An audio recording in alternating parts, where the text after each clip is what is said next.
I can't afford soup for my mom. Well, then you need to go back and get enough money and come back here, the cafeteria worker said, already turning her head toward the next person in line. You're holding up the line. I need to help the next customer. The little girl didn't move right away. Then she stepped to the side so the next person could order. The line moved forward. Trays sliding. People talking. The world continuing like nothing had happened. The girl moved to a small empty spot near the napkin stand. She put her paper cup down on the counter, unzipped her coat pocket, and started digging inside, her small fingers searching every corner like there might be hidden money she had forgotten. She pulled out a few coins, then a few more. Then she checked the other pocket. She even checked the small inside pocket, the one with a broken zipper, carefully pushing her fingers inside to make sure nothing was stuck in the corner. Finally, she placed all the coins on the counter and began counting them again, very slowly, very carefully. 1, 2, 3, 350, 375. She stopped, counted again from the beginning. 1, 2, 3, 350, 375. Her shoulders dropped just a little. She picked up the coins and walked back to the counter, waiting until the cashier finished with another customer. "Ma'am," she said softly, "I counted again, but I really still don't have enough money to buy one bowl of soup." The cashier looked at the coins, then at the girl, then at the growing line behind her.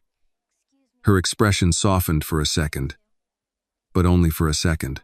"I told you, sweetheart," she said, not unkindly but firmly. "It's $5 for a bowl. I can't change the price." The girl nodded slowly. Then she asked, very politely, "Could you maybe sell me half a bowl of soup? I only have this much money." She opened her hand so the woman could see the coins. "My mom is sick, and she can only eat soup. Half a bowl is okay. She won't mind." "I can't sell half bowls," the cashier replied. "I'm sorry. That's the rule." The girl stood there for a moment, holding the coins in her open palm. People behind her shifted impatiently. Someone sighed. She closed her hand around the coins again and whispered, almost to herself, "Okay. I understand." She turned slightly, like she was about to walk away. That was when she felt a very gentle tap on her shoulder. She turned around. A tall white man in a dark wool coat stood behind her. He looked about 40. In one hand, he held a bottle of water he hadn't paid for yet. "I'm sorry," he said gently. "I couldn't help overhearing. Did you say you don't have enough money to buy soup for your mom?" The girl hesitated for a moment. Then she stepped a little closer to him. She opened her hand and showed him all the coins she had. "Sir, can you help me buy soup for my mom?"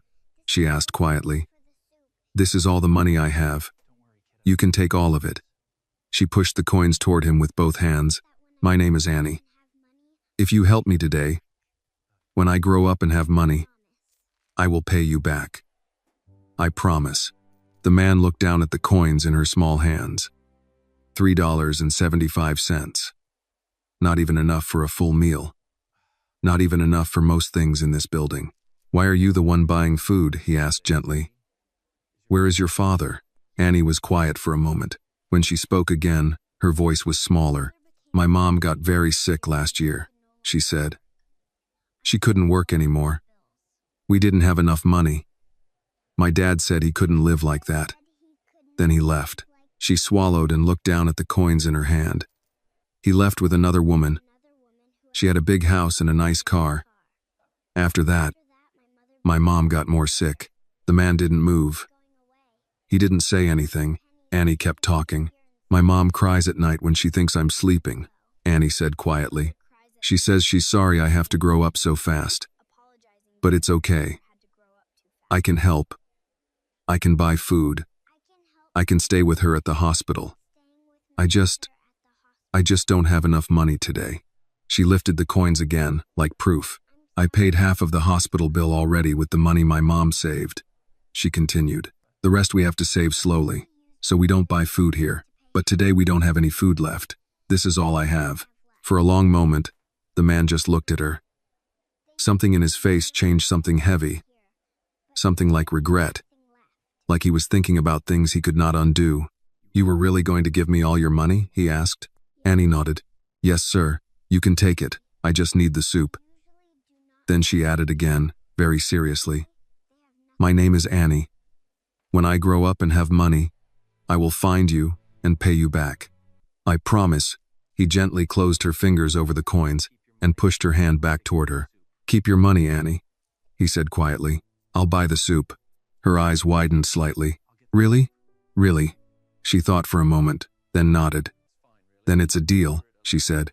"When I grow up and have money, I will pay you back." "I believe you," he said. He stepped up to the counter. "1 chicken soup," he told the cashier. "And I'll take this water." The cashier rang it up. He paid, then handed the large paper bowl to Annie. Steam slipped out from under the lid, and Annie held it carefully with both hands like it was something very precious. "Thank you, sir," she said softly. "My mom will be very happy. She hasn't eaten since yesterday." "What room is she in?" he asked. 712, Annie said. "I have to take this up before it gets cold." "I'm going that way," he said. "I'll walk with you." They walked to the elevators together. Annie held the soup close to her chest the entire time, like she was protecting it from the cold, from the air, from the world. Inside the elevator, he pressed the button for the 7th floor. "She must be a very good mom," he said after a moment, "if you're trying this hard just to bring her soup." Annie looked down at the bowl in her hands. "She is," she said quietly. "She used to bring me soup when I was sick. Now it's my turn." The elevator doors opened on the 7th floor. Annie walked out into the long hallway, and he followed a few steps behind.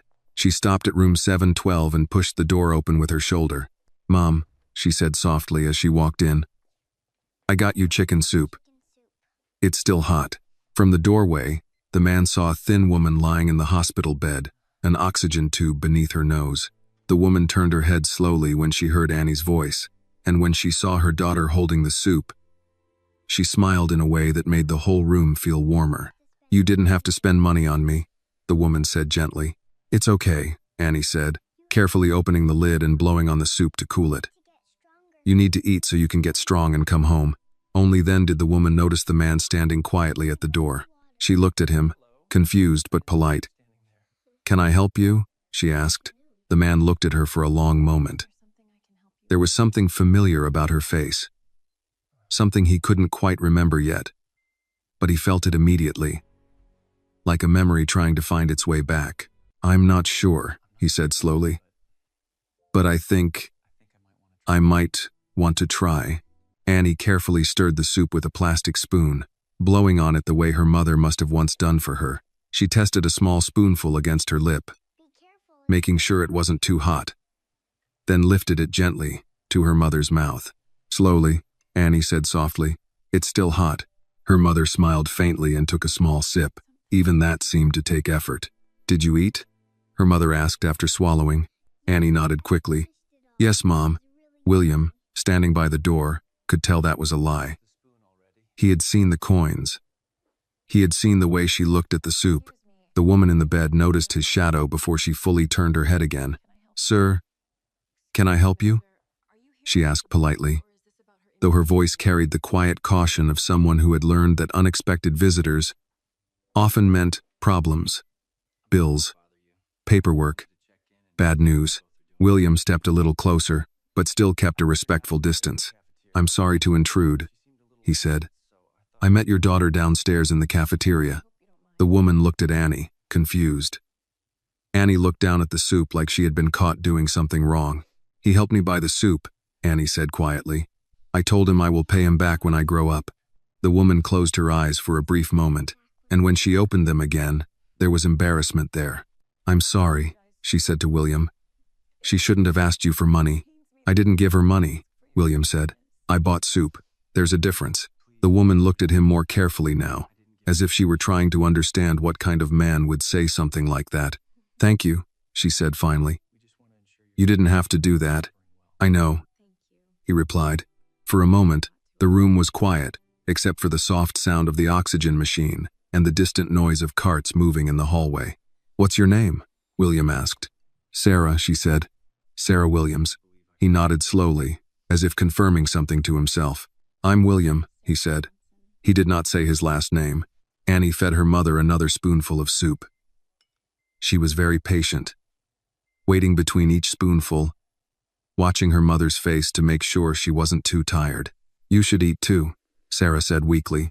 "I'm not hungry," Annie replied automatically. William walked over to the small tray table and picked up a packet of crackers that had been left unopened. He placed it next to Annie. "You should still eat," he said gently. "People who take care of others still have to eat." Annie looked at the crackers, then at him, then nodded once. "Thank you, sir." Sarah watched this exchange very quietly. Then she said, "Annie, why don't you go fill the water bottle? The nurse said we should keep it full." Annie understood immediately that her mother wanted to speak to the man alone. She slid off the chair, carefully set the soup down, and picked up the plastic water bottle. "I'll be right back," she said, and walked out into the hallway. When the door closed, the room felt even smaller. Sarah looked at William for a long moment. "You're not just a man who happened to be in the cafeteria, are you?" she asked quietly. William did not answer right away. He looked at the chart at the end of her bed, at the stack of papers on the small table, at the envelope with the hospital logo that had been opened and folded too many times. "I own a construction company," he said finally. "Carter Group." He saw the moment she recognized the name. "I thought so," she said softly. "You know the company?" he asked. She gave a small, tired smile. "I used to work for your company," she said. "Accounting department." 5 years ago, William felt something heavy settle in his chest. "What happened?" he asked. She looked toward the door, making sure Annie was still gone, then back at him. "I got sick," she said. "At first it was just small things. I missed a few days, then more days. I couldn't keep up with the hours. When you work in accounting for a big company, if you're not fast, if you're not perfect, they replace you." She paused, catching her breath.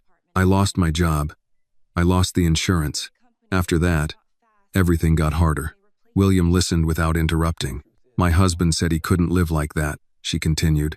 "He said he didn't sign up to be poor." A few months later, he met a woman who had money. Real money. Big house. Nice cars. Vacations. He packed a suitcase and left. She looked down at her hands. He never came back. William didn't know what to say. "I tried to work from home," Sarah said. "Small bookkeeping jobs. Anything. But when you're sick, really sick, even sitting at a table for 8 hours feels like climbing a mountain." She looked toward the door again. "Annie started helping me. At first just small things, then bigger things. She shouldn't have to live like this." William looked at the half-empty soup bowl on the tray. "How long have you been in the hospital?" he asked. 3 weeks this time," she said. "But I've been in and out for a year." "And the bills?" he asked quietly. She gave a small laugh, but there was no humor in it. "The bills don't get sick," she said. "They come every month, no matter what." He nodded slowly. "She told me she paid half already," he said. Sarah closed her eyes for a moment. "I had some savings," she said. "Not much. I told her we used it for the hospital so she wouldn't worry about food. I thought I had more time to figure things out." Her voice dropped to almost a whisper. "I didn't think it would get this bad." William stood there, looking at the woman in the bed, at the empty chair where Annie had been sitting, at the soup that had cost less than $7 but somehow felt like the most important purchase he had made in years. "When Annie told me she would pay me back when she grows up," he said slowly. "She sounded very sure." Sarah smiled faintly. "She always keeps her promises," she said. "That's what scares me." He looked at her.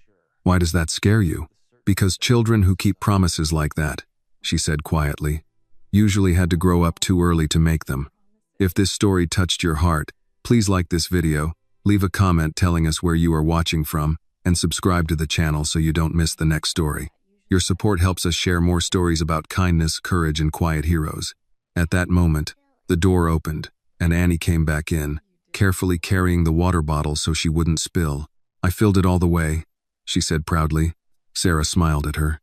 William looked at Annie, then at Sarah, and in that moment, without saying it out loud yet, he made a decision that would change all three of their lives. William did not leave right away after Annie returned with the water. He stayed for a few more minutes, long enough to watch the rhythm between mother and daughter, long enough to understand that this was not a temporary situation. This was their life. Annie adjusted the pillow behind her mother's back without being asked. She checked the IV line the way she had probably seen nurses do. She reminded her mother to take small sips of water between spoonfuls of soup. She did all of this with the quiet confidence of someone who had done it many times before. After a while, William stepped back toward the door. "I should let you rest," he said. Sarah nodded. "Thank you again for the soup." "It was just soup," he said. But as he walked out into the hallway, he knew it wasn't just soup, not for them. He did not go back to his meeting upstairs right away. Instead, he walked slowly down the hallway, past nurses' stations and waiting rooms, until he found a quiet corner near a window that looked out over the gray Chicago afternoon. Cars moved slowly below like small pieces in a machine that never stopped running. He took out his phone and made a call. "Margaret, it's William," he said when the line picked up. "I need you to look into a former employee, accounting department. Name is Sarah Williams. She worked for us about 5 years ago. I want her full employment file, medical insurance history, termination paperwork, everything." There was a pause on the other end. Margaret had been his executive assistant for 12 years. She knew his voice well enough to recognize when something was different. "Is this for legal?" she asked. "No," he said. "This is for me." Another pause. "All right," she said. "I'll start pulling records. And Margaret," he added, "don't route this through HR yet. I want to see it first." He ended the call and stood there for a long moment, looking out the window but not really seeing the city. For most of his life, problems had been things you solved with money, lawyers, or meetings. But this didn't feel like that kind of problem. This felt older than that. Quieter. The kind of problem that sits in the corner of a room and waits for you to notice it. Back in room 712, Annie was finishing the last few spoonfuls of soup with her mother. "You should eat the rest," Sarah said. "I'm full." Annie shook her head. "You need it more." "I'm not as hungry as you think," Sarah said gently. Annie hesitated, then slowly took a small spoonful for herself. She tried to make it look like she wasn't very hungry, but the way she ate quickly, carefully, like she didn't know when she would eat again, told a different story. "Mom," Annie said after a moment, "that man is nice." Sarah looked at the door. "Yes," she said. "He is." "Do you think he's rich?" Annie asked. Sarah almost smiled. "Why do you ask that?" "Because he didn't look at the price when he paid," Annie said. "Rich people don't look at prices." Sarah was quiet for a moment. "Maybe," she said. "If he's rich," Annie continued, "then maybe he's very busy. Rich people are always busy in movies." Sarah reached out and gently brushed Annie's hair back from her face. "Not all busy people are important," she said softly. "And not all important people are kind." Annie thought about that. "I think he's kind," she said. Sarah looked toward the door again, her expression thoughtful, almost worried.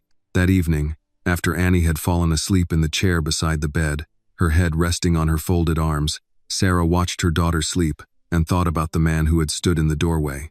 William Carter. She remembered the name from years ago, from emails and company memos, and once from a company-wide meeting where he had spoken about growth and safety and responsibility. He had been younger then, but the eyes were the same, focused, distant, like he was always thinking about the next problem that needed solving. She wondered if he knew what had happened after she lost her job. She wondered if he knew how fast a life could fall apart once health insurance disappeared. The next morning, William arrived at his office earlier than usual. His building stood tall over downtown Chicago, all glass and steel, the kind of building that made people walk a little faster when they passed it. Margaret was already waiting with a folder when he walked in. "You weren't kidding about wanting everything," she said, handing it to him. This took some digging. He took the folder and sat down at his desk. The leather chair, the city view, the quiet office, it all felt very far away from room 712. He opened the file. Sarah Williams, accounting department, employed, 4 years, 8 months. Position, accounts payable specialist. Insurance, company health plan. Termination, medical inability to fulfill duties. He kept reading. There were notes about extended sick leave. Notes about reduced hours. Notes about missed days. Then the termination letter, formal, polite, full of words like regret and policy, and company standards. He read it twice, then he looked at the insurance section again.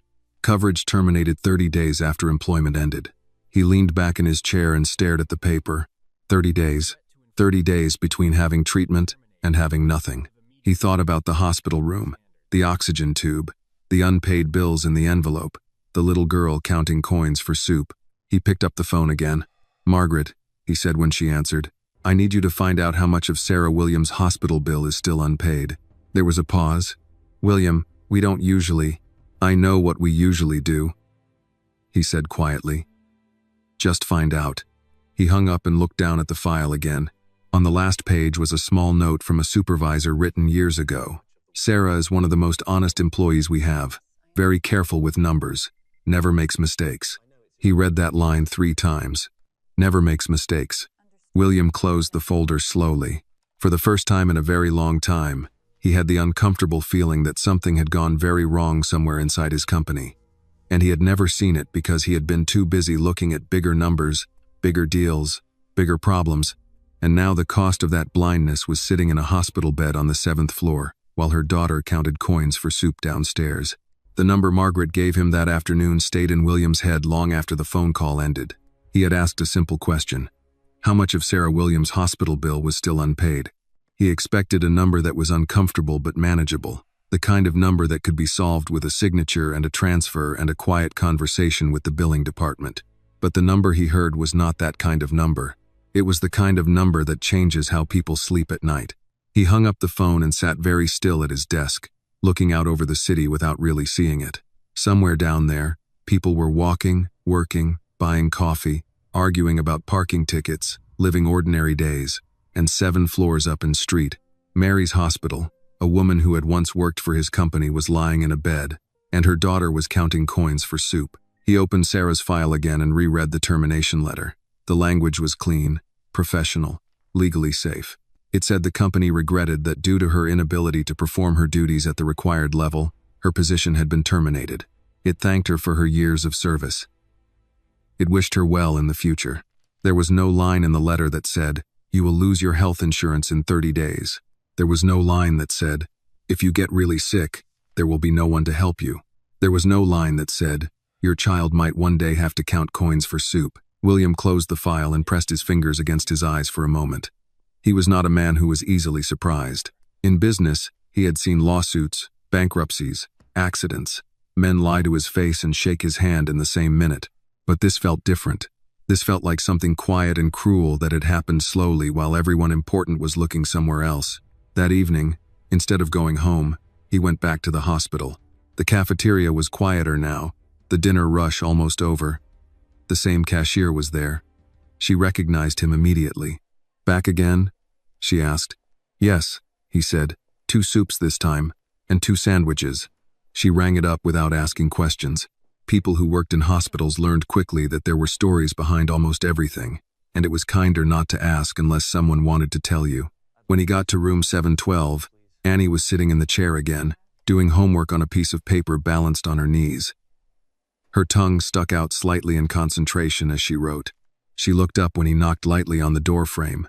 Her face lit up with recognition. "You came back," she said, surprised. "I said I might," he replied. He held up the bag. "I brought dinner." Annie looked at the bag, then at him. "You don't have to keep buying us food," she said, very serious again. "I know," he said, "but I was buying my own dinner anyway. It turns out I don't like eating alone." Sarah watched this exchange quietly from the bed. "That's a good reason," she said softly. William set the food on the tray table and handed Annie one of the sandwiches. "This one is yours," he said. "Not for sharing."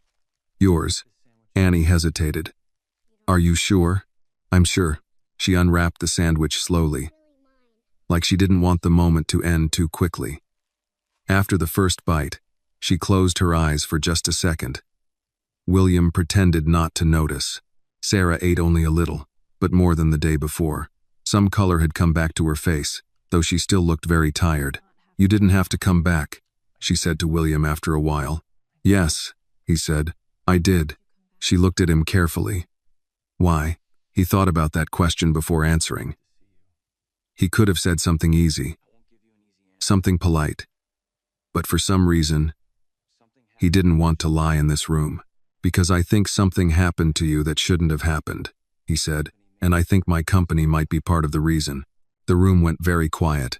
Annie looked from him to her mother, not fully understanding, but understanding enough to know this was important. Sarah held his gaze for a long moment.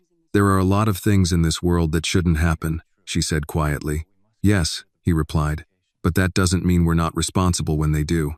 She looked down at her hands. "I don't want charity," she said. "I'm not offering charity," he said. "I'm trying to understand if we made a mistake." She gave a small, tired smile. "Big companies don't make mistakes," she said.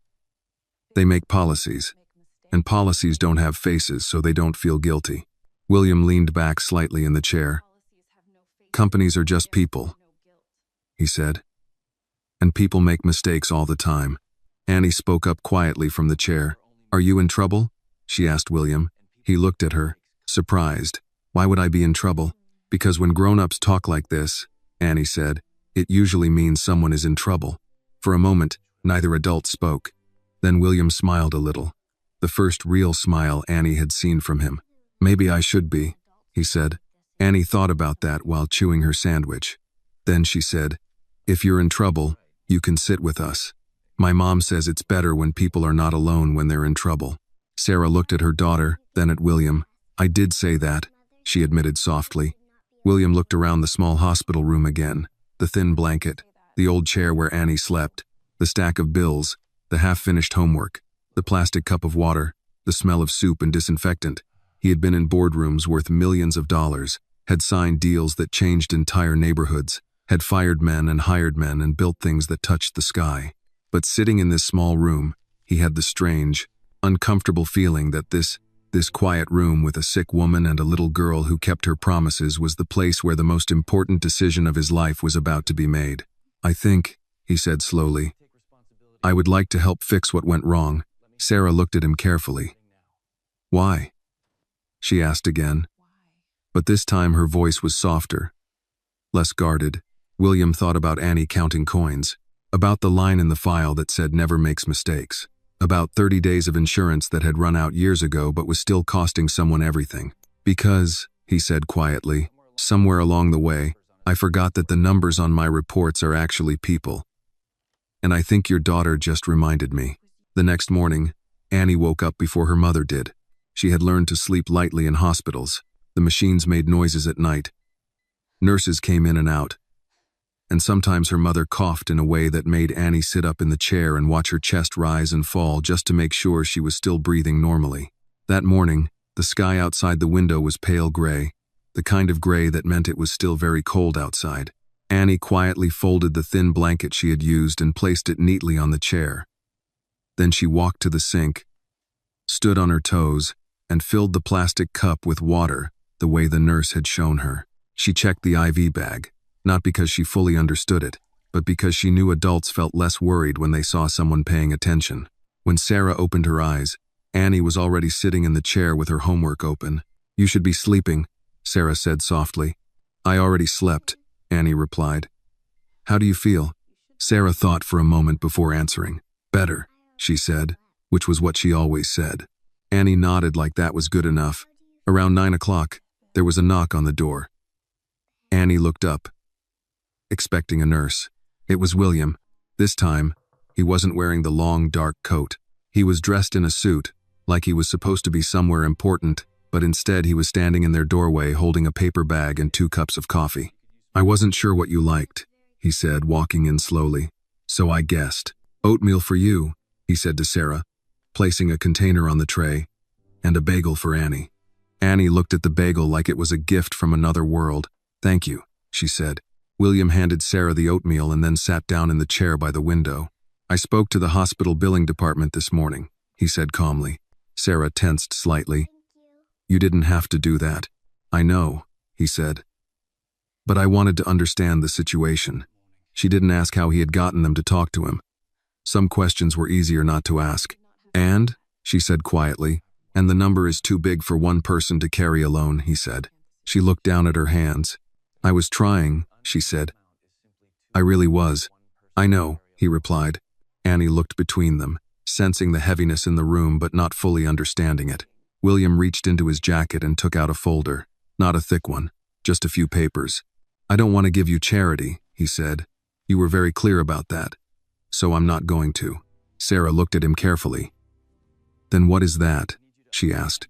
A job, he said. She blinked, not sure she had heard him correctly. Ayub, you worked in accounting for my company for almost 5 years, he said. Your record says you were one of the most careful employees they had. It also says you left because of medical issues. Not because you did anything wrong. That was a long time ago, she said quietly. I can't work full-time. Some days I can barely get out of bed. I'm not offering full-time, he said. I'm offering something you can do from home, part-time, reviewing expense reports, checking vendor invoices, the kind of work where being careful matters more than being fast. Sarah stared at the folder. Why? She asked again, but this time the question sounded different, less defensive, more confused. William thought for a moment before answering. When Annie asked me to help her buy soup, he said slowly. She offered me everything she had.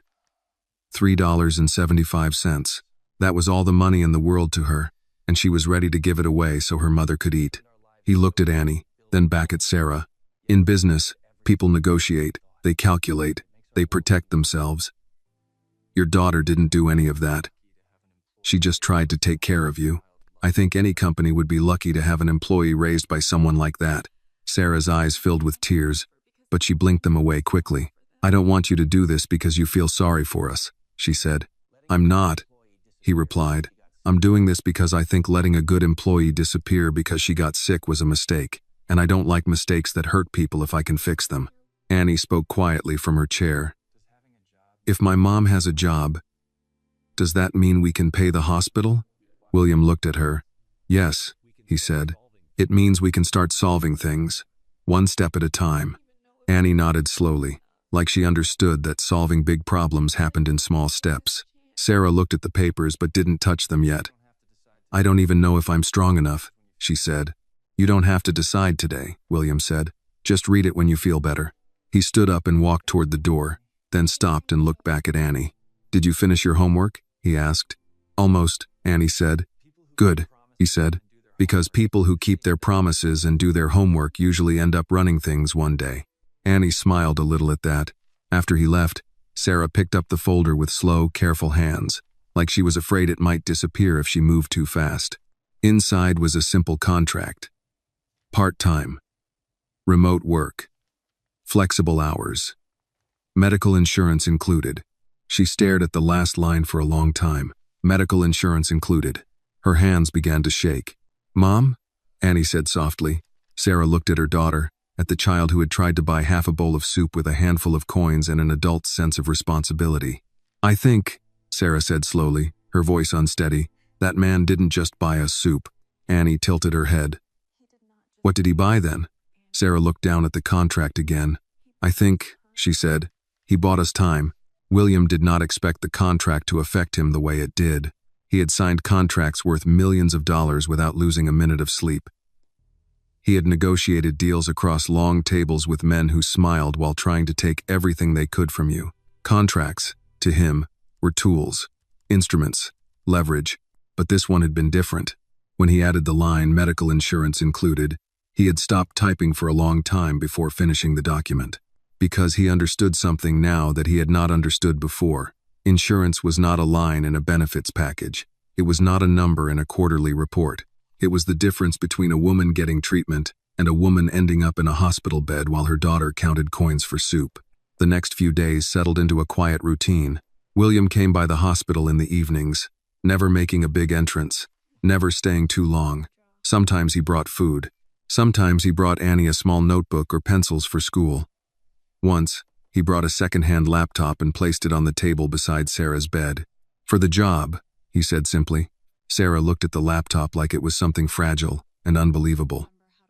I don't even know if I remember how to log into half the systems, she said. You'd be surprised what people remember when they're given a reason, he replied. That night, after Annie fell asleep, Sarah opened the laptop and stared at the screen for a long time before typing her old employee login. She was sure it wouldn't work. It did. Her email inbox opened to hundreds of old archived messages, policy updates, vendor questions, spreadsheets, numbers, so many numbers. For a moment, She felt like she had stepped back into another life. A life where she had a desk, a routine, a future that made sense. Her hands trembled slightly as she opened the first expense report William had sent for her to review. She checked the totals, the receipts, the vendor names. It was slow, and she had to rest often. But after an hour, she realized something important. She still knew how to do this. In the chair beside the bed, Annie woke up and saw the glow of the screen. "Mom," she whispered, "are you working?" Sarah looked at her and smiled in a way Annie had not seen in a long time. "Yes," she said softly, "I think I am." Annie smiled, then pulled the blanket closer and went back to sleep. Across the city, in his quiet apartment, William sat alone at his kitchen table with a glass of water and a stack of files Margaret had printed for him. They were old reports from the accounting department from the years Sarah had worked there. He didn't fully know what he was looking for yet, only that he had the growing feeling that Sarah's story was not just about illness or bad luck. Careful employees, people who never made mistakes. Those were the people who noticed things other people wanted to hide. He flipped through report after report, pages of numbers, vendor payments, insurance funds, safety budgets. Most of it looked normal, boring, even, the kind of paperwork that made up the invisible skeleton of a company. Then he saw something that made him stop. A series of payments labeled Safety Compliance Consulting. Large payments, very large, paid every quarter to the same consulting firm. He frowned. He didn't remember hiring a safety consulting firm at that level. His company had an internal safety division. They didn't usually outsource that kind of work. He picked up his phone and called Margaret. "Do we use a company called Redbridge Safety Consulting?" he asked. There was a pause while she typed. "Yes," she said. "They've been on contract for about 6 years. Who approved that contract?" he asked. "Let me check." It was signed off by the chief financial officer at the time, Daniel Hargrove. William leaned back in his chair. Daniel Hargrove had retired 3 years ago with a very generous retirement package and a speech about loyalty and growth. "How much have we paid them?" William asked. Margaret was quiet for a moment longer this time. "Over 6 years?" she said. "Approximately $8 million. William stared at the papers on his table. $8 million. He thought about Sarah, sitting in a hospital bed because she lost her insurance after losing a job she couldn't keep because she got sick. $8 million. "Margaret," he said slowly, "I want a full audit of every payment to that company. Quietly. Don't announce it. Don't email anyone about it. Just start pulling the records." Another pause. Margaret had worked with him long enough to recognize when something serious was happening. "Okay," she said. "William, what are you looking for?" He looked down at the numbers again. "I'm not sure yet," he said, "but I have a feeling that a woman who never made mistakes might have seen something she wasn't supposed to see." Back in the hospital room, Sarah finished reviewing her first batch of reports near midnight. It had taken her hours, but she had found 3 small calculation errors and 1 duplicate vendor charge that shouldn't have been approved. She wrote careful notes in the margin of the digital report and sent the file back. When she finished, she closed the laptop and sat there in the quiet room, listening to Annie breathe in her sleep. For the first time in more than a year, she did not feel completely powerless. She felt tired. She felt sick. She felt scared about the future. But she also felt something else. Useful. The next evening when William came in, Annie ran to him with a piece of paper. "I got an A on my spelling test," she announced proudly. "That's impressive," he said. "What word did you get wrong?" Annie looked embarrassed. "Restaurant," she said. "There are too many letters." William nodded seriously. "That's a very difficult word. Most adults can't spell it either." Sarah watched them from the bed, and for a moment, the room didn't feel like a hospital room. It felt like something else, something almost like a family dinner, the kind she used to imagine they would have before everything fell apart. "Mom worked today," Annie said proudly. "She found mistakes." William looked at Sarah. "I knew you would." Sarah held his gaze for a moment. "Why are you really doing this?" she asked quietly. "People like you don't usually spend their evenings in hospital rooms with people like us." He thought about that question carefully before answering. "Because," he said slowly, "I built a company that I thought was helping people build their lives. But I'm starting to think some people inside that company were using it to build something else. And I need someone who knows numbers and knows what it feels like when numbers are wrong to help me see the truth." Sarah looked at him for a long time. Then she nodded once. "Then I'll help you," she said. William began bringing Sarah printed reports instead of only sending digital files. "There's something about paper," he said one evening, placing a neat stack on the small hospital table. "People read more carefully when they can hold the numbers in their hands." Sarah almost smiled at that. "That's true," she said. "Numbers feel more real on paper. Harder to ignore." Annie was sitting on the floor with her notebook. She had drawn 3 people in front of the house herself, her mother, and a tall man in a suit. She hadn't shown the drawing to anyone yet. Sarah adjusted her glasses and began slowly going through the reports William had brought. Vendor payments, safety budgets, insurance allocations, construction site expense summaries. The work was slow because she tired easily, but William had learned not to rush her. Careful people could not be rushed. That was what made them careful. After about 20 minutes, Sarah stopped turning pages. She went back 3 pages and read a line again. Then she picked up a pen and circled something very slowly. "What is it?" William asked quietly. She didn't answer right away. She flipped back to another report in a different month, then another from a different year. She compared the numbers, her finger moving line by line. "This company," she said finally, tapping the paper. "Redbridge Safety Consulting. You said they were hired to review safety compliance, right?" "Yes," William said. "That's what the contract says." Sarah nodded slowly. "Then why are they billing you for equipment purchases?" William frowned. "What kind of equipment?" She turned the paper so he could see. "Harnesses, helmets, steel-toe boots. Those are physical safety supplies. Consulting firms don't buy equipment. They review procedures, they write reports, they do training. They don't order thousands of dollars of boots." William leaned closer to the paper. "Could they be managing purchasing?" he asked. Sarah shook her head slightly. "Then the invoices would come from the equipment suppliers, not from the consulting firm. Look here." She pointed to a line. "Redbridge billed you $48,000 for site safety equipment coordination. That's not a real accounting category. That's a sentence someone made up." Annie looked up from the floor. "Is someone in trouble?" she asked. William and Sarah exchanged a quick glance. "Maybe," William said. Sarah kept flipping pages, her movements getting more focused now, more energetic despite her illness. "It's not just one invoice," she said. "It's the same pattern over and over. Every few months.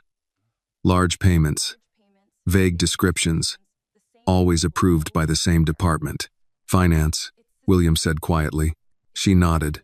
"If I saw this when I was working there, I would have flagged it immediately."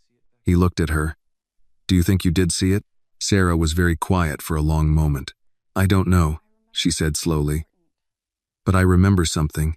She leaned back against the pillow, closing her eyes as if she were searching through old files in her mind. "About a year before I got really sick," she said, "I remember staying late one night because some numbers didn't match. There was a payment that had been recorded twice under 2 different categories. When I traced it back, it led to a vendor I didn't recognize. I wrote a note to my supervisor and asked if we should review the account." "What happened?" William asked. "My supervisor told me not to worry about it," she said. "He said it had already been approved at a higher level." "Did that happen often?" William asked. "No," she said. "That's why I remembered it." The room was very quiet now. Even Annie had stopped drawing and was watching them. "If someone was moving money through a fake consulting company," Sarah said slowly, thinking out loud, "they would need the payments to look official. Safety budgets are big. People don't question safety spending because no one wants to look like they don't care about workers.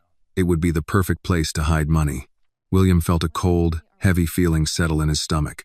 "How much money are we talking about?" he asked. Sarah looked at the stack of reports.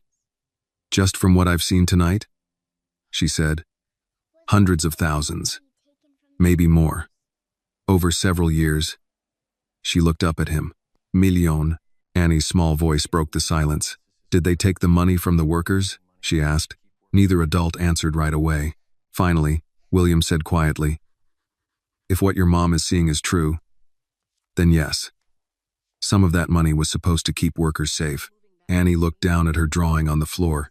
She picked up her pencil and slowly erased something, then drew again. Sarah watched her daughter for a moment, then turned back to William. "If this is real," she said, Whoever did it would have needed help. You can't move that much money alone. Someone in finance. Maybe someone in management. Someone who knew how the system worked. William thought about Daniel Hargrove, the retired CFO who had approved the Redbridge contract. People trust numbers, Sarah continued. They think numbers don't lie. But numbers lie all the time. They lie for the people who write them. William stood up and walked to the window. The city lights were coming on outside, one by one, like small signals in the dark. If this is true, he said, then someone stole millions of dollars from the company, from the safety budget, from the workers, and from people like us, Sarah said quietly. He turned back to her. Why didn't anyone report this? She held his gaze. Maybe someone did, she said softly, and maybe no one listened. Annie walked over and stood next to her mother's bed. Mom, she said, is this why you lost your job? Sarah looked at her daughter, then at William. I don't know, she said honestly. But sometimes when you see something you're not supposed to see, the world finds a way to make you go away. William felt those words settle heavily in the room. He looked at the papers again, at the circled numbers, at the fake descriptions, at the signatures approving payments no one had questioned for years. For the first time, he realized this was no longer just about helping a sick former employee and her daughter. This was about something much bigger. And somewhere in the middle of all those numbers and signatures and fake companies, there was a truth that had cost Sarah her job, her health, and almost her future. William looked at her and said quietly, I think you're right.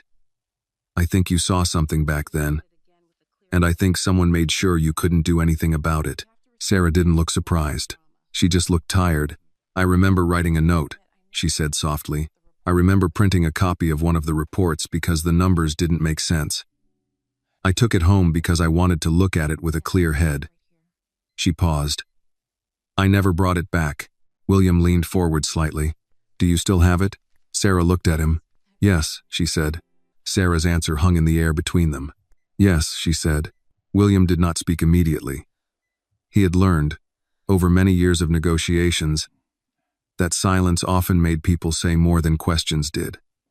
But this silence felt different. This wasn't a business silence. This was the kind of silence that sits in a room when the past is about to walk back in. You still have the report? He asked quietly. Sarah nodded. I think so. I kept a few papers from that time. Important ones. I didn't know why, I just felt like I shouldn't throw them away. Where are they? He asked. At home, she said. In a box in the closet. I haven't opened that box in a long time. Annie looked between them. Is it like a treasure box? She asked. Sarah smiled faintly. No, sweetheart. Not treasure. Just old papers. William shook his head slightly. Sometimes old papers are more valuable than treasure, he said. Sarah studied his face. If I give you that report, she said slowly, what happens next? William didn't want to lie to her. If what we think is true, he said, then someone stole a lot of money. And if they stole that much money, they won't want anyone to find out. Annie frowned. So they're bad people? William looked at her. Yes, he said. But bad people don't usually think they're bad. They just think they won't get caught. Sarah leaned back against the pillow, suddenly looking more tired. I remember that night, she said quietly. The night I printed that report. Everyone had gone home. The office was almost empty. I remember looking at the numbers and feeling like something was wrong. Not a small mistake. Something big, something hidden. She closed her eyes, trying to remember. I printed the report and put it in my bag, she continued. I told myself I would check it again at home, just to be sure before I said anything. I didn't want to accuse anyone if I was wrong. William nodded. Careful people always double-checked before they spoke. The next week, I got called into HR about my sick days, she said. They said my performance was slipping. A month later, I was let go. The room was very quiet. You think it was because of the report, William said. I don't know, she replied. But the timing, she didn't finish the sentence. Annie was very still now, listening in the way children do when they know something important is being said. Mom, she said quietly, are those the people who made you lose your job? Sarah looked at her daughter and didn't know how to answer that without taking away some of the little faith Annie still had in the world. "I don't know," she said again softly. "But sometimes when people have a lot to lose, they do things they're not proud of." William stood up and walked slowly to the window again. Night had fallen, and the city was full of lights. Somewhere out there was Sarah's apartment. Somewhere in that apartment was a box in a closet. And inside that box might be a piece of paper that could explain everything. "We need that report," he said finally. Sarah gave a small, tired laugh. "I can't exactly walk out of here and go get it." "I know," he said. "Do you have a key?" She nodded toward Annie's small jacket hanging on the chair. "There's a spare key in her coat pocket. I made her carry it in case." She stopped herself. "In case what?" William asked gently. "In case something happened to me and she needed to go home," Sarah said quietly. William felt that heavy feeling in his chest again. "I can go get the box," he said. Sarah looked at him for a long moment. "You would do that?" "Yes," he said, "but I need the address." She told him the address. A small apartment on the south side. 3rd floor. No elevator. The key was in Annie's coat pocket. Just like she said, Annie walked over to her coat and reached into the pocket, pulling out a small silver key on a piece of blue string. She held it out to William. "This is the house key," she said. Then she added very seriously, "Please don't lose it. We don't have another one." William took the key carefully, like it was something fragile.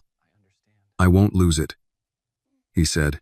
Annie looked at him for a moment, then said, "When I grow up and have money, I will pay you back for the soup.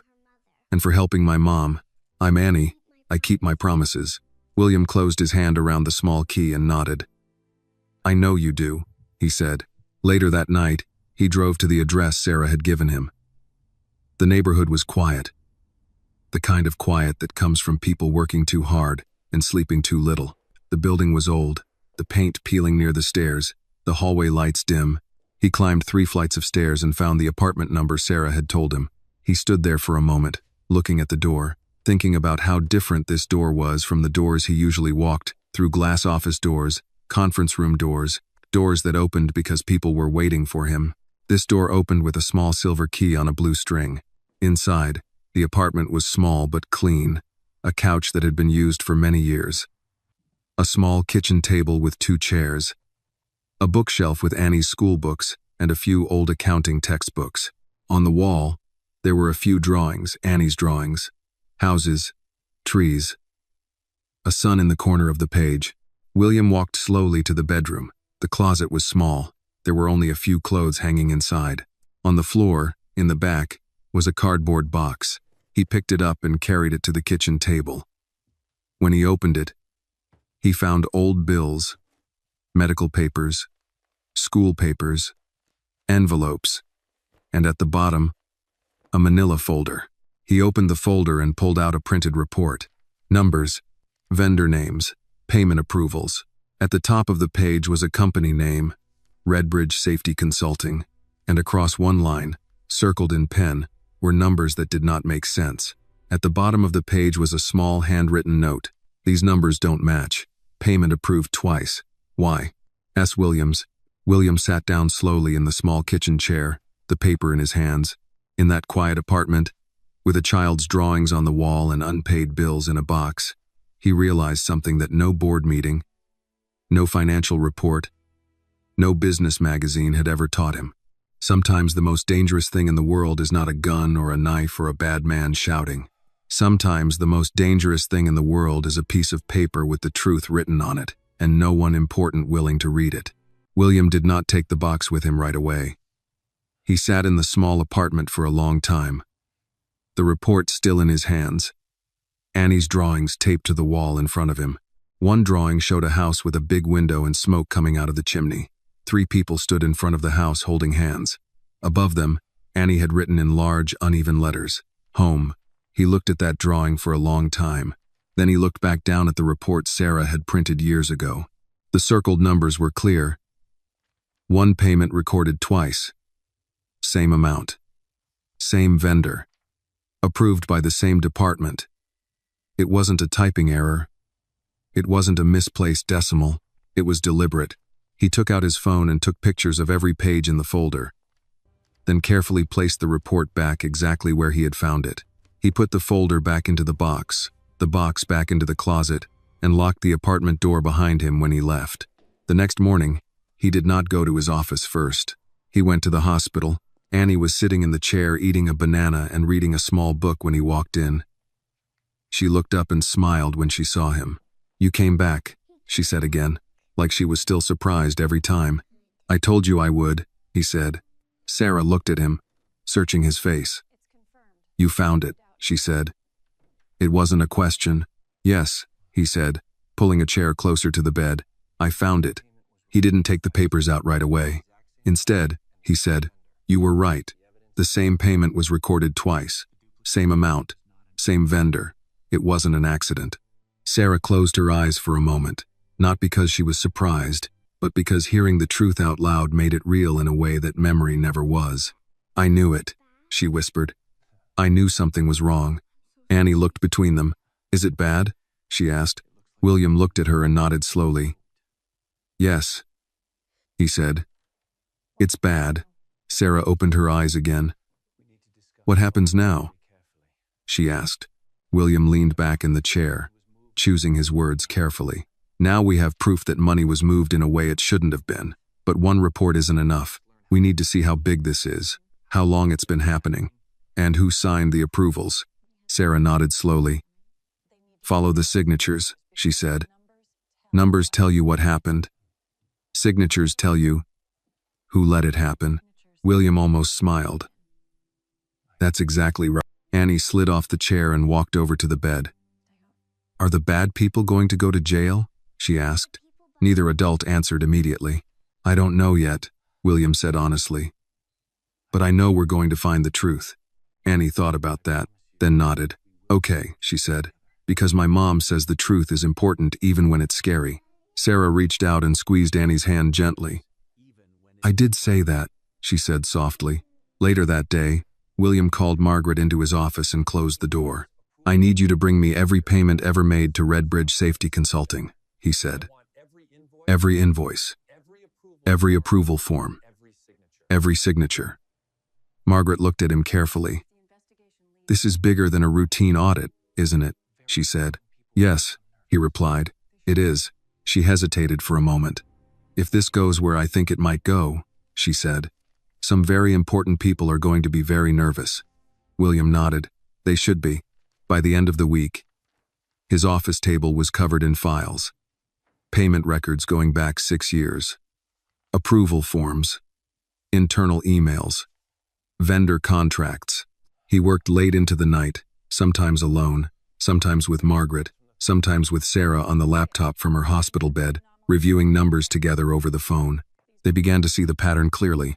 Every few months, a large invoice from Redbridge. Vague description.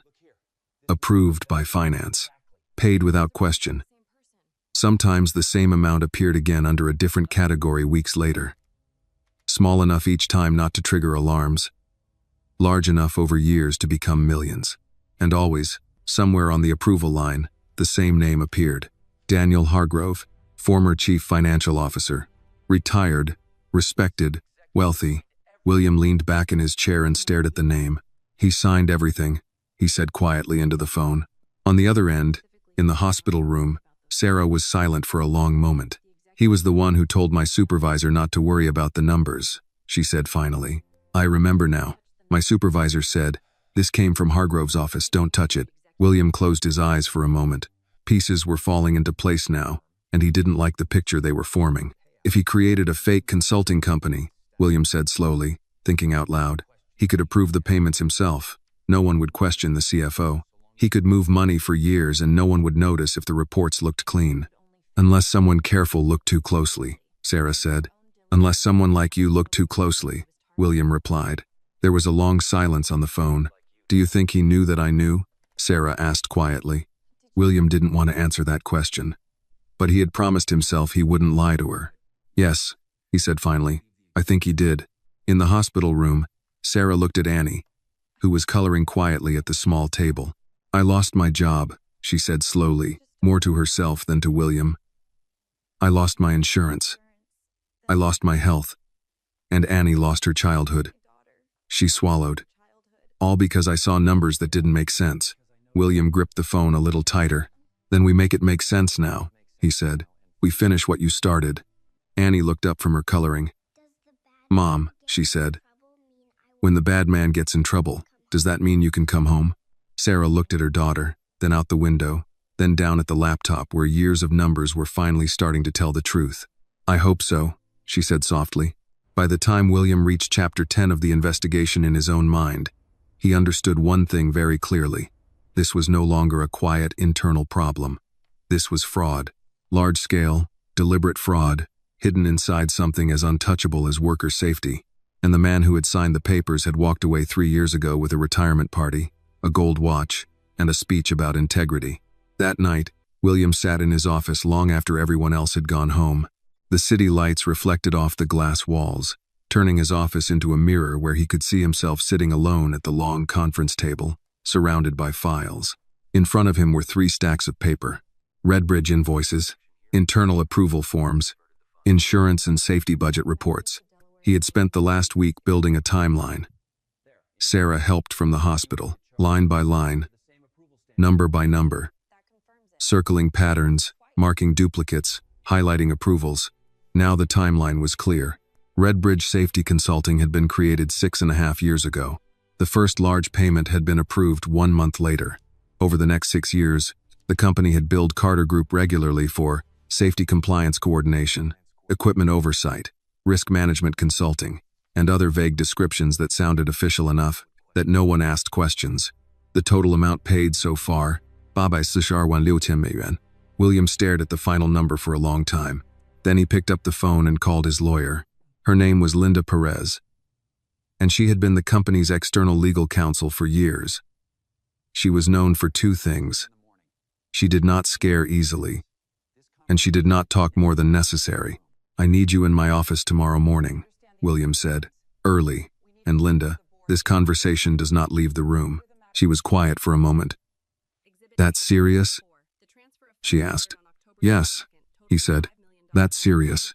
The next morning, Linda sat across from him at the long table, reading the documents one by one. She didn't interrupt. She didn't react. She just read, occasionally making a small note with her pen. When she finished, she placed the papers down very neatly and looked at William. How many people know about this? She asked. 3, he said. You, me, and the woman who first found the discrepancy 5 years ago. Where is she now? Linda asked. In a hospital bed, William said, because she lost her job and her insurance. Linda held his gaze for a long moment. And the child? She asked. She's the reason I found out, he said quietly. Linda leaned back in her chair and crossed her arms. All right, she said. Then here's the situation. If this is real, and it looks very real, then your former CFO created a shell company, approved payments to that company, and moved company money into accounts he controlled. That's fraud, embezzlement, and probably tax evasion. William nodded once. What do? We don't go to the board yet, she said immediately. If anyone else is involved, you warn them, and they start destroying evidence. We go to federal investigators first. Quietly. We bring them the documents. We let them build the case. William stood up and walked to the window again. And the company? He asked. What happens when this becomes public? Linda didn't soften the answer. It's going to be ugly, she said. Stock will drop. The board will panic. The press will have a field day. They'll say you didn't know what was happening in your own company. William nodded slowly. Maybe I didn't, he said. Linda watched him carefully. Most CEOs would be asking how to protect the company right now, she said. You're asking how to report it. William looked out at the city for a long moment before answering. A little girl tried to give me $3.75 for a bowl of soup, he said quietly. That was everything she had in the world, and she was willing to give it away so her mother could eat. If I protect $8 million instead of the truth, then I don't deserve to run anything. Linda studied him for a long moment, then nodded once. All right, she said. Then we do this the right way. That evening, William went back to the hospital. Annie was sitting on the bed this time, reading out loud to her mother from a school book, and the man traveled a long way to find the truth. Annie read slowly, sounding out the longer words. She looked up when William walked in. "We're reading a story," she said. "It's about a man looking for the truth." William pulled a chair closer. "That sounds like a good story," he said. Sarah looked at his face and immediately knew something had changed. "You know who did it?" she said quietly. "Yes," he said. "And?" she asked. "And we're going to the authorities," he said. "This isn't just a company problem. It's a crime." Sarah closed her eyes for a moment. Not out of fear, out of relief. "I thought I was crazy," she said softly. "All those years I thought maybe I made a mistake." "You didn't," William said. "You were right." Annie looked between them. "Does that mean the bad man is going to jail?" she asked. William looked at her and said, very gently, "It means the bad man is going to have to answer for what he did." Annie thought about that, then nodded. "Good," she said, "because my mom said numbers are like truth. They don't change just because someone important says they should." Sarah looked at her daughter with tired eyes and a small smile. "I did say that," she said.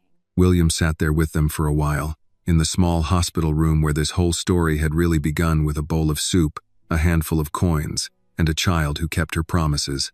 And as he watched Annie read to her mother, he realized something else.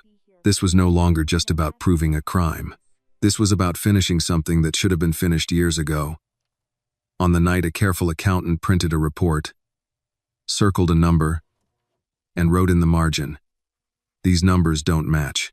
2 weeks later, the hospital room did not feel as heavy as it once had, but the air was filled with something else now waiting. Sarah was getting a little stronger. Not well, not yet, but stronger. She could sit up longer. She could work for an hour without needing to sleep. The color in her face had slowly begun to return, and the nurses had started using words like improving and responding to treatment. But the biggest change was not medical. It was the investigation. William had done exactly what Linda advised. Quietly, carefully, he handed everything to federal investigators: every invoice, every approval form, every payment record, and the printed report Sarah had saved in a box in her closet for 5 years. Now there was nothing to do but wait. That Tuesday morning, Annie was sitting by the window doing her homework when William walked into the room. She smiled when she saw him, but this time she didn't run to him right away. She had learned that when adults were quiet and serious, something important was happening. "You look like when teachers are about to give a big test," Annie said. William smiled a little. "Do I look that nervous?" "A little," Annie said. Sarah looked at him carefully. "You heard something," she said. William nodded and pulled the chair closer to the bed. He didn't speak immediately. He looked at Annie, then back at Sarah. "The investigators called this morning," he said. Sarah's hands tightened slightly around the blanket. "And they opened a formal case," he said. "They traced the Redbridge Company to a shell corporation registered under a different name. That corporation leads to an account controlled by Daniel Hargrove." Sarah closed her eyes slowly, not shocked, not angry, just tired in a way that had nothing to do with illness. "And the others?" she asked quietly. "There are 2 more people involved," William said. "One in finance, one in vendor approvals. They've been moving money for years." Annie looked confused. "Moving money where?" she asked. William thought for a moment. "Imagine if your school gave money to buy books for kids," he said.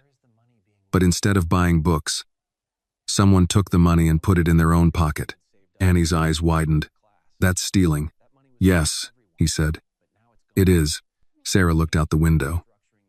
"All those years," she said softly, "all those workers who thought the company didn't have enough money for better safety equipment. All those families who thought there just wasn't enough budget." She shook her head slightly. "There was money. Someone just took it." William didn't try to defend the company. There was nothing to defend. "They're going to make arrests," he said quietly. The room went very still. "When?" Sarah asked. "Soon," he said. "The investigators wanted to know if you would be willing to testify. You're the first person who flagged the numbers. Your report is the earliest record we have." Sarah didn't answer right away. Annie looked up at her mother, sensing that this question mattered. "Mom?" Annie said softly. Sarah looked at her daughter for a long time. Then she looked at William. "I was so scared back then," she said quietly. "I had Annie." I had medical bills. I had no one to help me. I saw something wrong. And I didn't fight. I just tried to survive. She swallowed. I've regretted that for years. You were sick and alone, William said. That's not weakness. That's reality. She shook her head slightly. Maybe, she said. But this time, I'm not alone. She looked at Annie, then back at William. Yes, she said. I'll testify. Annie didn't fully understand what testify meant, but she understood the tone in her mother's voice. It was the voice her mother used when she was scared but decided to be brave anyway. Does that mean the truth wins? Annie asked. Sarah reached out and touched her daughter's face gently. I hope so, she said. A week later, the news broke. It was on every channel, every newspaper, every business website. Former CFO of Carter Group under federal investigation. Millions in safety funds allegedly embezzled. Internal accounting report first flagged discrepancies years ago. William watched the news alone in his office. They showed pictures of Daniel Hargrove leaving a courthouse, his face hard, his lawyer walking beside him. They showed the Carter Group building. They showed charts and numbers and words like fraud and embezzlement and corporate oversight failure. They did not show Sarah. They did not show Annie. But William knew this story had really started in a hospital cafeteria with a girl who didn't have enough money for soup. That evening, he went to the hospital again. Annie ran to him this time. We saw you on TV, she said. They said your company on the news. Yeah, he said. They did. Are you in trouble? She asked. He thought about it, then nodded a little. A little, he said. Annie took his hand and pulled him toward the chair. It's okay, she said. You can sit with us, remember? Mom says it's better when people are not alone when they're in trouble. Sarah smiled softly from the bed. William sat down in the chair, in the same small room where this whole story had begun to change. Daniel Hargrove was arrested this afternoon, he said quietly. Sarah closed her eyes and let out a long breath she felt like she had been holding for 5 years. It's over? She asked. William shook his head slightly. No, he said. But the truth is finally louder than the lies. Annie climbed back onto the chair and picked up her book again. Do you want me to keep reading the story about the man looking for the truth? She asked. William nodded. Yes, he said. I'd like that. So Annie began reading again, slowly, carefully, sounding out the big words. While outside the hospital window the city moved and the world kept going, and inside that small room 3 people sat together, one who had lost everything, one who was trying to make things right, and one small girl who had started it all with $3.75 and a promise she intended to keep. The day Sarah was discharged from the hospital, it was raining. Not a heavy storm, just a steady gray rain that made the city look softer, quieter, like everything was being given a chance to start over. Annie stood by the window in the hospital room, watching the drops slide down the glass. Do you think the rain means something good or something sad? Annie asked. Sarah folded her few clothes slowly and placed them into a small bag. I think, she said, rain means something is growing somewhere, even if we can't see it yet. William was standing near the door, holding a folder from the hospital billing office. The final paperwork, the final numbers that had once looked impossible. I spoke with the hospital this morning, he said. Your insurance is active now. The job paperwork went through. Most of the remaining bill will be covered under the new plan. Sarah stopped folding for a moment. Even after all the weeks that had passed, she still wasn't used to hearing sentences like that. And the rest? She asked quietly. William held up the folder. The rest will be handled through the company's victim compensation fund, he said. The board approved it yesterday. Sarah looked at him. Victim, she repeated softly, like it was a strange word she wasn't sure belonged to her. You were, he said. You just didn't know the whole story yet. Annie turned from the window. Does that mean we can go home? She asked. Sarah smiled at her. Yes, she said. We can go home. Annie didn't cheer. She didn't jump. She just smiled a big, quiet smile and picked up her mother's bag like she had been waiting for this moment for a very long time. When they walked out of the hospital together, Annie held her mother's hand on one side and William walked on the other, carrying the small bag. To anyone passing by, they might have looked like a family leaving after a long visit. Outside, The rain was still falling lightly. William opened an umbrella and held it over Sarah and Annie as they walked to the car. "You don't have to drive us," Sarah said. "We can take the bus." "I know," he said, "but today I want to." They drove to the small apartment on the south side. The same building. The same stairs. The same door, with the small lock and the blue string key. When Sarah stepped inside, she stopped for a moment and looked around like she was seeing the place for the first time.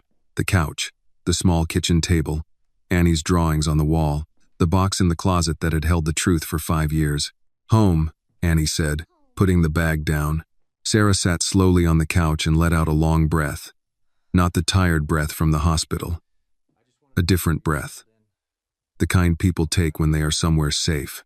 William stood near the door, not wanting to step too far into their space. "I'll let you two get settled," he said. Annie walked over to him.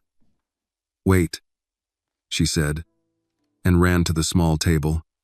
She picked up a piece of paper and brought it back. It was the drawing she had been working on days ago. The house with the big window and the tree, 3 people standing in front of it. "I drew this," she said, handing it to him. "That's me and my mom. And that's you. Because you helped us come home."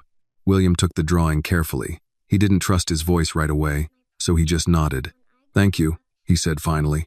Annie looked very serious again. "I didn't forget," she said.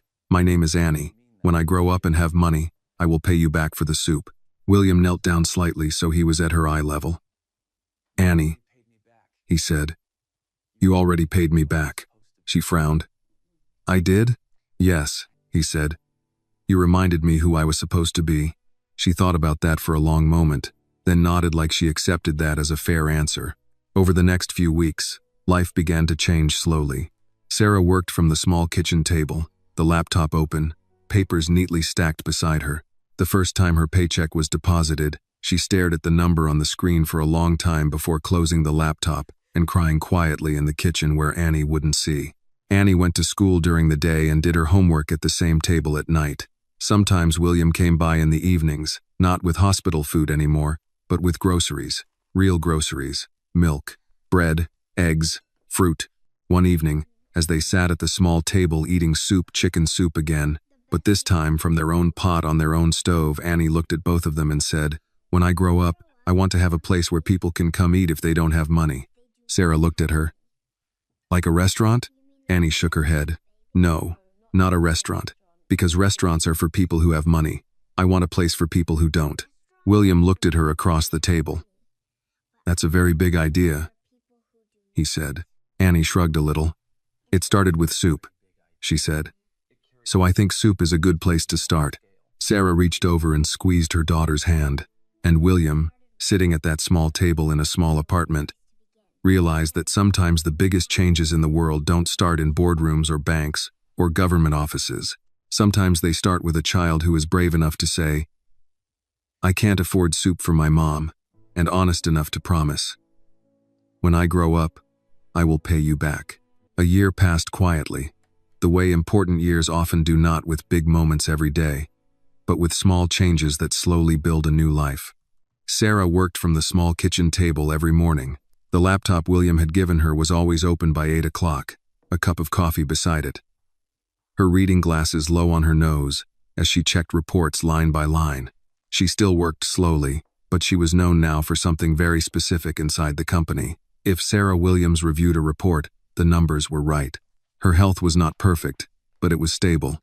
The new insurance covered her medication, her checkups, her therapy. The doctors said words like manageable and long-term recovery, which were words that meant she would be there when Annie came home from school, and that was all that mattered to either of them. Annie had grown taller that year. Not just taller in height, but taller in the way she spoke, the way she thought, the way she watched the world carefully before deciding what she believed about it. William still visited, but not as often as before. Not because he didn't care, but because he understood something important. They didn't need saving anymore. They needed space to live, but he never stopped being part of their lives. One Saturday afternoon, he stopped by the apartment and found Annie sitting at the kitchen table with a notebook, writing very seriously. "What are you working on?" he asked. Annie looked up. A plan, she said. What kind of plan? A soup plan, she said. He pulled out a chair and sat across from her. That sounds important. It is, she said, and turned the notebook around so he could see. On the page was a drawing of a small building with a sign above the door that said, Soup. I told you before, she said. When I grow up, I want a place where people can eat if they don't have money. I'm planning it. William looked at the drawing carefully, like it was an architectural blueprint. Every good idea needs a plan, he said. What kind of soup are you going to serve? Chicken soup, Annie said immediately. Because that's what started everything. Sarah, standing at the stove, listened quietly, a small smile on her face. And vegetable soup, Annie continued, pointing to another drawing. Because some people don't eat chicken. And tomato soup. And bread. You have to have bread. William nodded seriously. You've thought about this a lot. Annie looked at him very seriously. Some people are hungry and they don't tell anyone, she said. That's the worst kind of hungry. William didn't answer right away, because he knew she wasn't just talking about food. A few weeks later, William invited Annie and Sarah to visit one of the Carter Group buildings downtown. Annie had never been inside a building that tall before. She stood in the lobby, looking up at the ceiling that seemed too high to be real. Do you work here? She asked. Yes, William said. She looked around at the marble floors, the glass walls, the people in suits walking quickly with coffee in their hands. Do they know about the soup? She asked. William looked down at her. Not yet, he said. But they will. They went up to the top floor, to a conference room with windows that looked out over the entire city. Annie walked straight to the window and put her hands against the glass. You can see everything from here, she said. Yes, William replied. You can. Sarah sat quietly at the long table, still not fully comfortable in places like this, places that had once been part of the world that had pushed her out. William stood at the head of the table and looked at both of them. I asked you here today, he said, because the company is starting a new program, a community fund. It's going to support worker families, medical emergencies, and food programs in the neighborhoods where our employees live. Sarah looked at him surprised. That's a big program, she said. It should have existed a long time ago, he replied. Then he looked at Annie. And part of that program, he said, is going to help start a small place that serves soup to people who can't afford it. Annie's eyes widened. A soup place? She said. Yes, he said, but it won't be my soup place. It will be yours. You'll help design it. You'll help decide what kind of soup. And when you're older, if you still want to run it, it will be yours to run. Annie stared at him like she wasn't sure she had heard correctly. But I don't have money, she said. William smiled gently. You tried to give me $3.75 when you thought your mother was hungry, he said. That was more than money. That was character. I'm just investing in it. Sarah covered her mouth with her hand, tears filling her eyes again, but these were not the same tears she had cried in the hospital. Annie walked slowly over to the big table and looked at the city again. Can we put the soup place near the hospital? She asked. Because that's where people are the most scared and the most hungry. William nodded. Yes, he said. That's exactly where we'll put it. Annie turned back to him and said, very seriously, then I will work very hard. Because I told you I would pay you back. William shook his head gently. Annie, he said, this was never a loan. She thought about that for a long moment, then said, then it's a promise. He nodded. Yes, he said, it's a promise. 5 years later, on a cold morning in early November, Annie stood on the sidewalk across the street from St. Mary's Hospital and looked at the small building with the new sign above the door. The sign read, Annie's Soup House. No one eats alone. She stood very still for a long moment, her hands in the pockets of her coat, the same way she used to stand in the hospital cafeteria when she was small, counting coins and trying to be brave. But she was not that same little girl anymore. She was taller now, her shoulders straighter, her voice calmer, but her eyes were the same. The same careful eyes that noticed when someone was hungry. The same eyes that had once looked up at a stranger and said, I can't afford soup for my mom. Behind her, Sarah locked the car and walked up beside her. Her health was not perfect, but she was strong enough to work, strong enough to walk without getting tired, strong enough to live a life that once seemed impossible. You ready? Sarah asked gently. Annie nodded. Yeah, she said, I'm ready. Across the street, William stood near the door of the soup house, talking to a few people from the neighborhood and two reporters holding cameras. He was older now, a little more gray in his hair, but there was something lighter in his face than there had been years ago, like he was no longer carrying something alone. When Annie and Sarah walked up, he turned and smiled. "Well," he said, "the owner is here. I guess we can open." Annie looked at the sign again. "I'm not really the owner," she said. William shook his head. "You are," he said. "You just don't get the bills yet." She laughed a little at that. A small group of people had gathered: hospital workers, a few construction workers from Carter Group, some people from the neighborhood, and a few people who looked like they had come because they heard there would be free food. William stepped slightly to the side. "Do you want to say something?" he asked Annie. She looked nervous for the first time that morning. "I don't know what to say. Just tell the truth," Sarah said quietly. "That's always enough." Annie nodded slowly and stepped up in front of the door. She looked at the people standing there, then at the hospital across the street, then back at the people. "A long time ago," she began, "my mom was in that hospital." She pointed across the street. "She was very sick, and we didn't have enough money for food. I went to buy soup, but I didn't have enough money." She paused, then smiled a little. "I asked if I could buy half a bowl. Some people in the small crowd smiled softly, and a man standing behind me bought the soup," she said, glancing at William. "I told him I would pay him back when I grew up. He told me to keep my money." She looked back at the sign above the door. "This place is how I'm paying him back," she said. "But it's not just for him. It's for anyone who is tired, or scared, or hungry, or sitting in that hospital wishing they had something warm to eat. Here, you don't have to have money, you just have to be hungry." The street was very quiet when she finished speaking. William reached over and opened the door to the soup house. Inside, the room was warm and bright. There were simple wooden tables, a long counter, and behind the counter, 3 large silver pots sat on warmers: chicken soup, tomato soup, vegetable soup, and next to the register, there was a small wooden box with a sign that read, "If you can pay, you can help someone else. If you can't pay, just eat." The first person to walk in was an older man in a hospital wristband. He moved slowly, like walking hurt, and he looked unsure, like he wasn't certain he was allowed to be there. Annie walked up to him with a bowl and a spoon. "What kind of soup would you like?" she asked. The man looked at her. "How much is it?" he asked. Annie smiled gently. "It's already paid for," she said. He looked confused. "Paid for by who?" Annie thought for a moment, then said, "By someone who knows what it feels like to be hungry." The man nodded slowly and pointed to the chicken soup. Annie filled a bowl and handed it to him carefully, the same way she had once carried a bowl down a hospital hallway for her mother. William stood in the corner of the room, watching quietly as people came in, some who could pay, some who couldn't, some who put a few dollars in the wooden box, some who just said thank you and sat down with a warm bowl in their hands.